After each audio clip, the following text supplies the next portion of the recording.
దండేసి దండ పెట్టాలి మా తల్లికి. ఏమి డ్రామాలు ఏమి డ్రామాలు.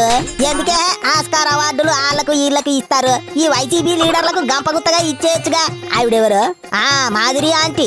పాపం ఏది తెలియని మానుభావురాలు. ఏటి చేసిందని చలికాలంలో కాస్త ఎచ్చదనం కోరుకుంటే తప్ప, సోషల్ గా మూవింగ్ చేస్తే తప్ప, పెళ్ళైన మగాడితో భార్య, పెళ్లిడికొచ్చిన పిల్లలున్న మగాడితో ఒకే ఇంట్లో ఉండి అన్ని ఇచ్చి పుచ్చుకుంటే తప్ప అన్న లోకం మా చెడ్డదైపోనాది. పాపం సూటిపోటి మాటలు పడలేక కారుతో కారును గుద్దేసి ఈ పాడులోకంలో నేను ఉండలేను బాబోయ్ అంటూ ఆసుపత్రిలో పడి ఏడుస్తుంది. దువ్వాడ తోటలో దూది పువ్వు సీరియల్ రంజుగా సాగుతోంది. సిగ్గు లేకపోతే సరే, నిజంగా తప్పు చేయనప్పుడు నిందలు ఎందుకు భరించాలి? నోరుమోయండా అని తానేటో నిరూపించుకోవచ్చుగా.